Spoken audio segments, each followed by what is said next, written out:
오늘은 우리 안에 담긴 보화, 우리 안에 담긴 보화라는 제목으로 우리 하나님 말씀 함께 나누도록 하겠습니다. 어제 우리는 베드로를 통해서 신자의 정체성이 산돌로 지어진 성전인 것과 또 거룩한 제사장이라 하는 것을 우리가 살폈습니다. 베드로가 신자의 정체성을 자세하게 이렇게 말하는 이유는 이게 굉장히 중요한 문제이기 때문에 그렇습니다. 그래서 다른 곳에서도 너희들은 택한 백성이다, 또 왕같은 제사장이요, 거룩한 나라요, 하나님의 소유된 백성이라, 이렇게 베드로가 우리의 정체성을 계속 얘기해 주는 것을 볼 수 있는데, 정체성을 왜 자꾸 베드로가 얘기하는가? 당연히 중요하기 때문에 반복해서 얘기하겠죠. 사춘기 때 방황하는 이유는 정체성이 형성되지 않았기 때문에 방황하는 겁니다.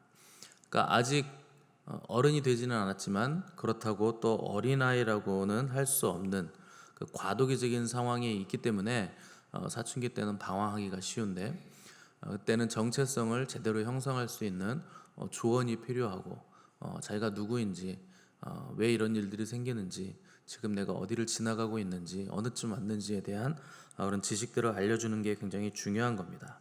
그래야 정체성을 확립할 수 있기 때문에 그렇습니다. 근데 영적인 것도 마찬가지죠. 그 성도는 내가 누구인지, 어떤 존재인지, 어떤 은혜를 받았는지 이것을 알아야 내 자리가 어디인가, 내가 어떻게 살아야 되는가, 내가 누구인가 하는 것을 올바로 알 수 있는 겁니다. 그래야 방황을 하지 않게 되는 겁니다. 그래서 베드로는 너희는 성전이다, 또 거룩한 제사장이라 하는 신자의 정체성을 우리에게 확인을 시켜줬고, 또 그렇게 살아야 하는 이유가 뭔가 하는 것을 오늘 본문을 통해서 우리에게 설명을 해주고 있는 겁니다. 우리가 거룩한 제사장이요 성전이 된 이유는 하나입니다. 예수 그리스도, 그분 때문에 우리가 그렇게 됐다 하는 겁니다.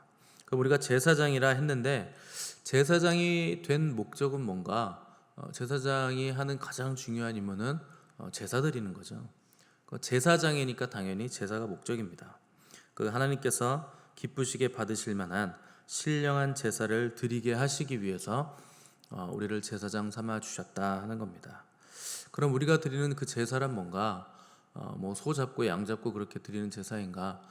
그런 제사는 구약 시대로 끝난 것이고, 예수님께서 오셔서 단번에 자기를 드리심으로 인해서 짐승 제사를 드리는 것은 끝난 겁니다. 우리가 드리는 제사는 우리 몸을 하나님이 기뻐하시는 거룩한 산 제사로 드리는 겁니다. 그게 우리가 드릴 제사고, 또 하나의 제사는 하나님께 우리는 찬미의 제사를 드리는 겁니다. 그래서 히브리서 13장 15절 보시면, 그러므로 우리는 예수로 말미암아 항상 찬송의 제사를 하나님께 드리자. 이는 그 이름을 증언하는 입술의 열매니라. 자, 그 이름을 증언하는 입술이라고는 표현을 썼습니다. 그 이름을 증언하는 입술, 그 이름을 증언하는 자들은 성도죠. 그러니까 예수 그리스도를 믿어 거룩한 나라요, 또 성전이요, 제사장 된 사람들은 그 이름을 증언하는 사람들인데, 그 이름을 증언하는 사람들의 입술의 열매가 뭔가? 바로 찬미라, 제사라 하는 겁니다. 그 입술의 열매가 찬미의 제사입니다. 또 하나 우리가 드릴 제사는 뭔가? 선을 행하는 것과 서로 나눠주는 것, 구제하는 것이 우리가 드릴 제사입니다. 그래서 히브리서 13장 16절 보시면, 오직 선을 행함과 서로 나누어 주기를 잊지 말라. 하나님은 이 같은 제사를 기뻐하시느니라. 그래서 로마서와 히브리서에서 보시면 우리가 드리는 제사는 세 개로 나눠져 있습니다. 우리의 몸을 하나님이 기뻐하시는 거룩한 산 제사로 드릴 것, 또 찬미의 제사를 드리고, 선을 행함과 서로 나누어 주는 제사를 하나님께 드리라 하는 겁니다. 무슨 말인가? 우리가 서 있는 삶의 자리가 어디든지 간에 그 자리에서 우리가 하는 모든 일들이 하나님께 드려지는 제사가 되게 해라, 예배가 되게 해라 얘기를 하는 겁니다. 그것이 신약시대 거룩한 제사장들이 하나님께 제사를 드리는 방식입니다. 자, 예수님 때문에 우리가 거룩한 제사장이 됐다 이렇게 설명을 했는데, 더 자세하게는 예수님을 믿는 믿음 때문에 우리가 제사장이 된 겁니다. 그래서 6절 보시면, 성경에 기록되었을 때 보라 내가 택한 보배로운 모퉁이 돌을 시온에 두노니 그를 믿는 자는 부끄러움을 당하지 아니하리라, 이렇게 표현을 했습니다. 그러니까 믿는 자가 부끄러움을 당하지 않은 겁니다. 우리는 구원에 대해서 오해하는 게 있는데 은혜로 우리가 구원받는다고 자꾸 얘기를 하시는데 은혜로 구원받는 게 아니고 믿음으로 구원받는 겁니다. 에베소서에서는 너희가 그 은혜로 인하여 믿음으로 말미암아 구원을 얻었다 이런 표현이 나오잖아요. 그러니까 사람들이 자꾸 오해하는 겁니다. 은혜로 인하여라는 것은 구원 얻을 길을 열어 놓으셨다는 뜻입니다. 그게 은혜라는 뜻이에요. 그러니까 원래는 죄 때문에 다 죽어야 됩니다. 다 죽어 마땅하고 누구도 변명할 수 없는 것인데 하나님께서 은혜를 베푸셔서 살 길을 열어 놓으셨다. 그 살 길이 예수 그리스도 우리 주님이십니다. 그런데 그 은혜가 열려져 있더라도 그것을 믿지 않으면, 믿음으로 받아들이지 않으면 누구도 구원받을 수 없습니다. 그래서 은혜로 구원받는 것이 절대 아니고 그 은혜를 믿음으로 구원을 받는다 하는 것을 여러분 아주 중요하게 여기셔야 됩니다. 그래서 그를 믿는 자는 부끄러움을 당하지 아니하리라. 그러니까 모든 사람에게 은혜가 공짜로 가는 것이 아니고 열려진 기회는 값없이 열려져 있지만 믿는 자만이 부끄러움을 당하지 않는다. 이 설명을 하는 겁니다. 근데 이 말씀은 이사야서에 있는 말씀이거든요.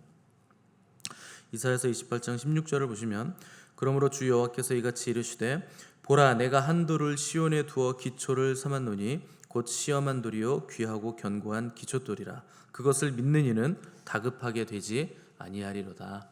이런 표현을 이사야서가 썼고 베드로는 이사야서의 기록을 지금 끌고 온 겁니다.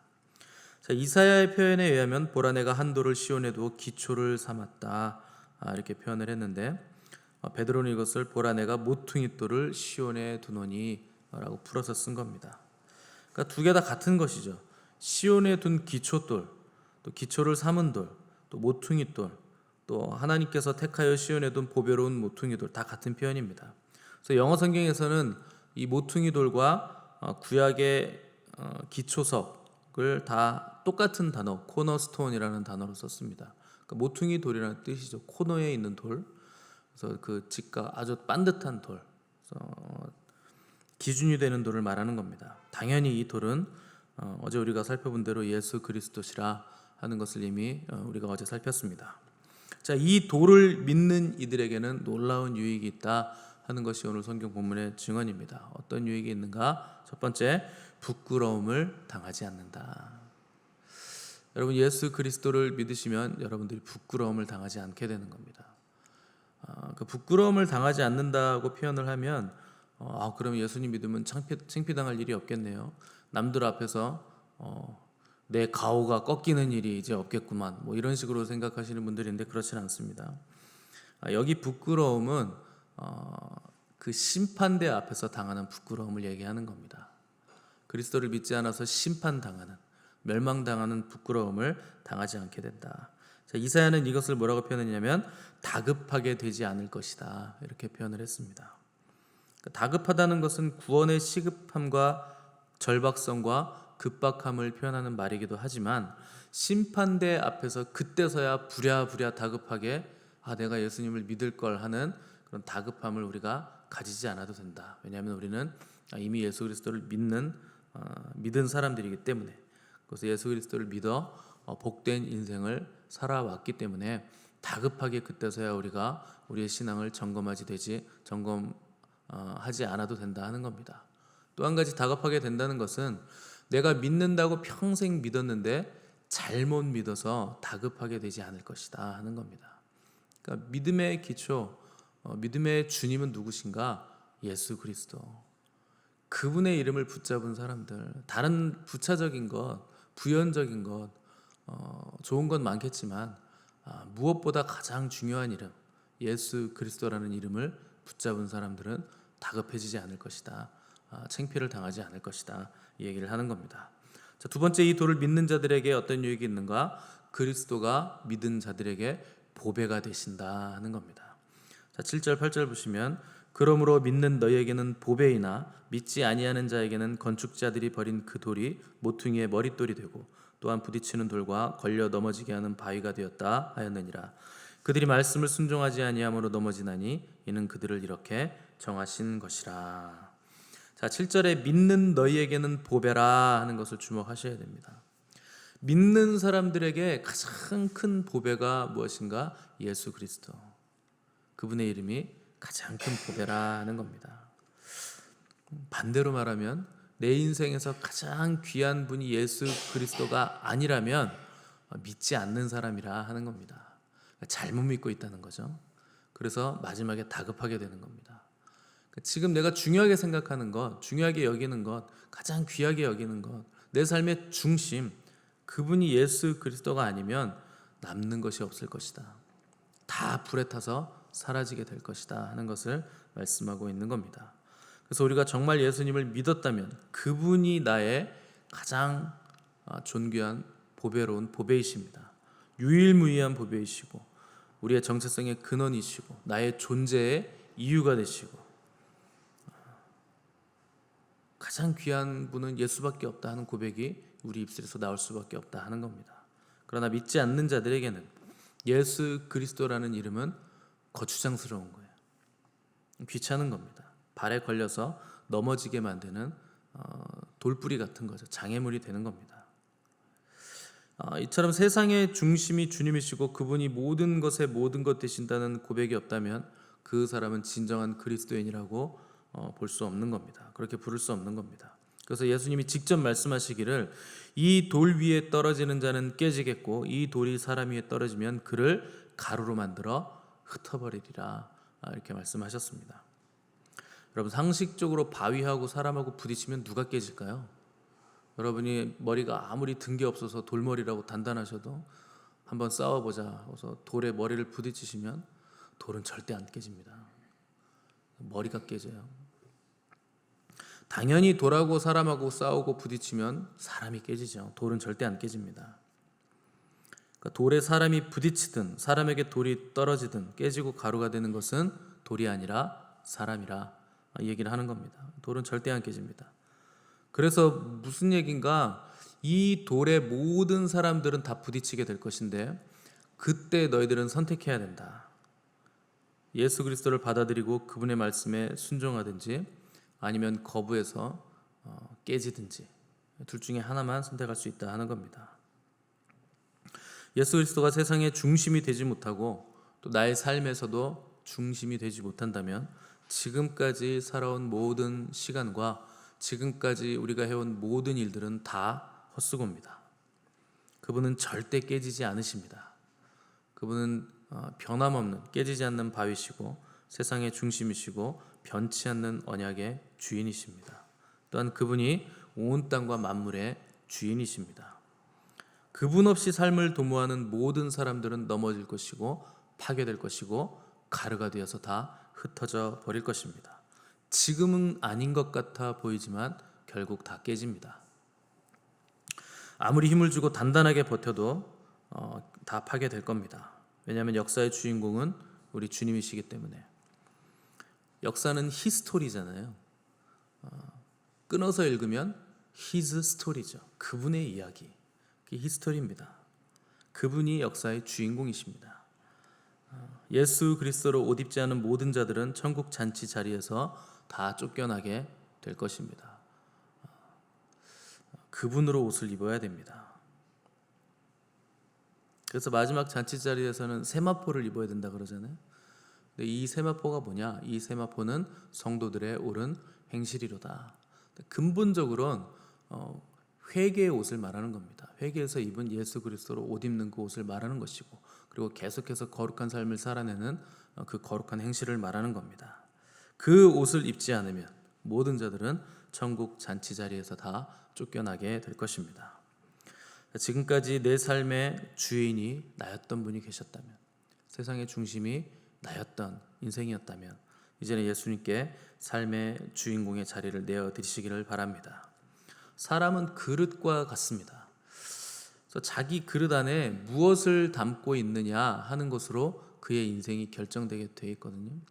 내가 스스로 주도적으로 내 안에서 뭘 창조해서 만들어서 내가 가진 것으로 뭘 하겠다 하는 것이 가장 어리석은 생각입니다. 사람은 그렇게 만들어지지 않았습니다. 우리가 필요로 하는 에너지는요 전부 밖에서 오게 돼 있어요. 여러분 음식 안 드시면 여러분이 스스로 에너지 막 자가 발전해가지고 막 생산해낼 수 있습니까? 배터리 있어서. 그런 식으로 사람의 몸이 구조가 되어 있지 않습니다. 외부로부터 뭔가를 섭취해야 에너지를 받을 수 있게 되어 있죠. 그리고 인풋이 들어와야 아웃풋이 나오게 될 수 있는 구조가 사람의 구조입니다. 정신도 마찬가지, 영혼도 마찬가지, 몸도 마찬가지입니다. 그래서 우리는 그릇인데 내가 그릇 안에 무엇을 담느냐로 내 인생이 결정되는 거죠. 매일 인생 살면서 술만 마시고 술을 계속 담는다. 그 사람의 인생은 그냥 술의 전문가, 전문용어로 하면 술꾼, 더 전문용어로 하면 뭐 고주망태가 되는 거죠. 내 인생의 그릇에 내가 항상 생각하고 있는 그것이 계속 담기는 겁니다. 내가 바라보는 그것이 담기는 것이고 내가 추구하는 그것이 나의 그릇에 담기게 되어 있습니다. 혼자만의 힘으로 인생을 살 수 없다 하는 겁니다. 외부로부터 들어오는 힘으로 산다. 그래서 하나님 보시면 하나님도 완전하시고 온전하시고 충만하시거든요. 하나님은 완전하신 분이십니다. 혼자 얼마든지 하실 수 있으시죠. 그런데 이 일을 어떻게 하시는가? 하나님이 어떻게 역사하시는가? 아들을 통해서 역사하세요. 그것이 하나님의 겸손입니다. 완전하시고 온전하시고 충만하신데 하나님의 일은 아들을 통해서만 역사하신다. 아들도 보면 혼자서 일하셨는가? 아닙니다. 성령님을 받으셔서 성령님의 충만하심으로 일을 하셨습니다.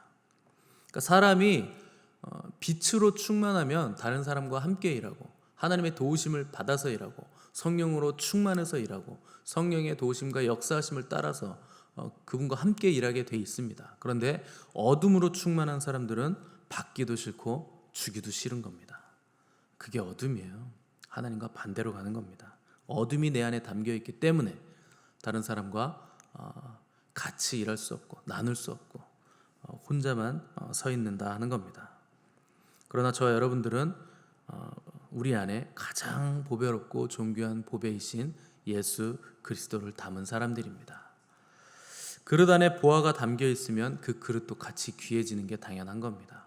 내가 담고 있는 그것이 나의 귀중함, 가치를 결정하기 때문에 그렇습니다. 때문에 저와 여러분들은 귀중한 사람들입니다. 예수 그리스도라는 보배를 담고 있기 때문에 가장 존귀하고 가장 아름다운 사람들이 저와 여러분들이라 하는 것입니다. 예수 그리스도가 거치는 돌이나 부딪히는 반석이 아니라 가장 아름답고 존귀한 보배임을 고백하는 자로서의 삶을 사시기를 바랍니다. 또 부끄러움을 당하지 않는 구원의 복을 누리시는 삶을 사시기를 바랍니다. 우리 교회가 오늘부터 이제 2박 3일간 수련회를 가는데 이 수련회에 참석하는 모든 성도님들이 가장 보배롭고 존귀하신 예수 그리스도 그분을 만나는 은혜가 있도록 기도하시고 또 그분 안에서 기쁨이 충만한 수련회가 될 수 있도록 기도하시고 또 세 가지 돌파를 위해서 기도하시기 바랍니다. 영적인 돌파와 치유와 재정의 이 돌파가 일어날 수 있도록 함께 기도하시기 바랍니다. 함께 기도하겠습니다.